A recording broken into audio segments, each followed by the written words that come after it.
reintroducing us to work as women should not have destroyed our concept of gender. It shouldn't. Because we've always been working. It shouldn't. So that actually shouldn't have done it. Mm-hmm. I think that the form of integration that was the most destructive, because we tried segregation, we got the ball slapped out of our hands. So I don't know that we as a people had a choice in integrating into the system to the degree that we did, because we tried not doing that. Yeah. And all of our successful communities paid for that with their lives. They don't exist anymore because we were doing that.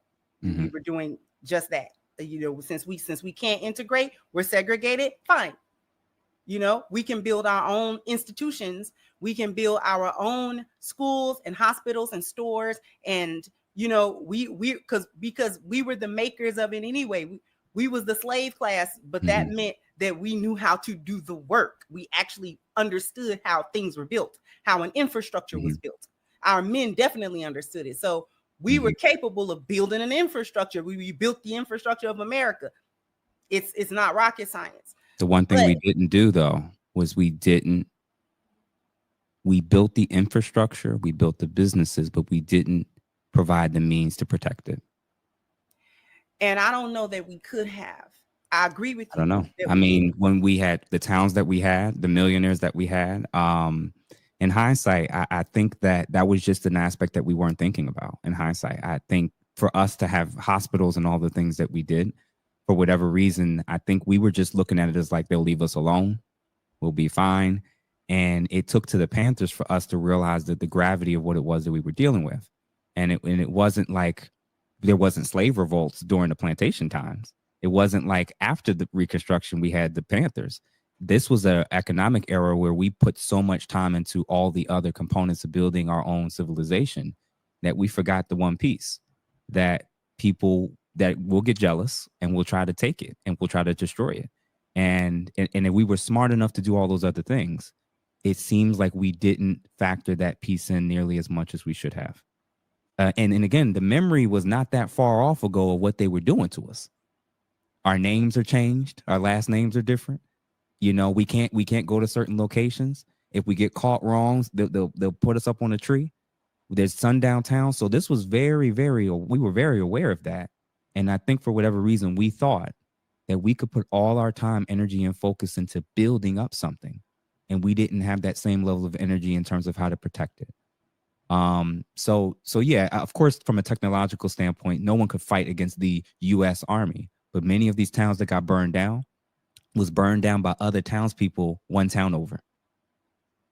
So, you know, it wasn't like the army was moving in and doing all this stuff in all of the towns that we ended up losing. A lot of this was just greedy, jealous, racist who came in and tore up stuff. So in hindsight, you know, I think we should have maybe put a little bit more time. Like, even if we try to do it today, is the average Black person is like, oh, I'm going to invest, I'm going to build this thing. Are we thinking about how we're going to protect it? Usually not. A lot of times I think that's the last piece. When you're in an environment that's hostile to you, you can't assume you can do everything they can do and you'll be fine. You have to account for the malevolence, the evil, the carnal nature of your neighbors that don't agree with you. And that's the thing that I think that we missed the mark on as a people group. And I'm saying this on regards to men. I think that we didn't protect nearly as much as perhaps we could have. And we were brilliant. We did so many things during that era, but that was one thing that I do think that we dropped the ball on. And many towns may be still standing to this day if we had. I don't want to get stuck here, so I'm gonna move on. Only because I both agree and somewhat disagree. I agree that we probably did not do or take into account everything or the lengths that we would have to go to protect that which we built. Yeah. There probably was some percentage of we're segregated so they can be over there because we don't have anything they don't have. supposedly. Yeah. So they can just stay over there. So there, I can see that because that's kind of how we are as a people. Yeah. At the same time, our willingness or our men's willingness to go to whatever depth or level that they would have needed to go to protect everything that they had built probably was superseded by the ability, the physical, practical ability to do it. Because townspeople, a town over is one thing. Mm-hmm. And if they can't destroy you, you know they're coming with something else. They're not going to leave it. They're going to come with a stronger force. And that stronger force is going to overwhelm our force because they would have had the guns, the backing, the money to keep going. I mean, when you drop a bomb on Black Wall Street, Mm-hmm. what was our men supposed to do with that? There's nothing to do with that. What do they do with that? What do you do with that? Mm-hmm. So I'm not saying it to be contradictory. I just think that there are probably several aspects of that. Yeah. That we can kind of speculate on since neither of us were there. Yeah. But I don't think either of us are completely off either. Yeah. I believe it or not, and I look at this through the lens of, remember when Kanye made his comment about slavery being a choice, and everybody, lost their minds. I was like, "What are you so disrespectful? So this, so that." And I take Kanye with a grain of salt because 9 times out of 10, he's usually 3 to 5 years ahead of many of the things that he's initially saying. And when I think about Harriet Tubman, did she see being a slave as a choice based on her actions? Did she agree with all the people who were going off on Kanye that slavery wasn't a choice? Or did she see it as something that she was willing to die for and choose to no longer be in that system? Now, again, it came with risk. Both sides came with pros and cons, came with consequences. She was intentionally choosing to not stay in the position. And when I think about those plantations and how we outnumbered them, 20 to 1, 30 to 1, 40 to 1, and we would stay. Sometimes I think that and it's true what you're saying, that of course, if the whole government or the whole anything comes against a very small demographic, it's sure.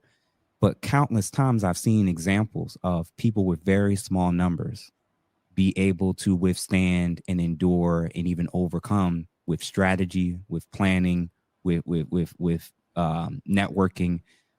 What I'm basically getting at is like the Howard Zinn, when he wrote his book about relooking at U.S. history, and he talked about that era early on when these colonists were settling down and they're establishing all these rules and laws for the natives and the blacks and the Hispanics and this group and that group, and they had to come up with all these different rules and policies to try to get them all aligned so that they wouldn't unify and work together to overthrow the ones that was kind of controlling it all. And in hindsight, I look back and wonder, perhaps part of the reason for why we thought that we couldn't do it and why is because we all had always assumed that they would win, they had more, and that the people who would be willing to fight with us against those that were trying to steal from us didn't feel the same way. And it's like, oh, let's give this group, oh, you're kind of white, so we're gonna give you some extra privileges, and if you help us with catching a runaway slave, we're going to give you an honorary this. They came up with all these interesting trinkets to kind of to keep us divided. So even this discussion we're talking about today, when we're talking about the LGBTQ agenda, the transformer identity thing, and all the different movements and things that they're pushing, that's pushing all of this cultural division. What would an ultra rich capitalist like the DuPonts, like the Rockefellers, who funded many of these things, what agendas would they push would they push agendas in society and in culture that would drive men and women towards each other or further apart?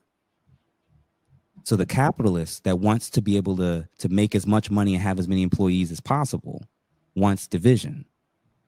So whatever agenda from a cultural, political standpoint that's going to cause division within these groups, I'm going to fund, and I'm going to get the politicians to back it. So now that y'all fighting about this stuff, y'all can't get it. Y'all can't get it together in your homes. You can't get it together in your schools. You can't get it together in your culture.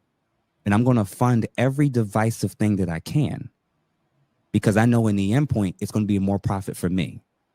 Because I do know that if it's the option for one of you to not have to work, it's harder to control it if the man is handling everything and he's secure, and I can't get access to his wife now. Now I can get access to the mother of his children, because if the mother is home, now they may not be able to come to the schools that I'm funding. So I think a lot of the points that you're making, the capitalists that benefits the most from the top are the ones that pushed this back during the Gloria Steinem days all the way up until now.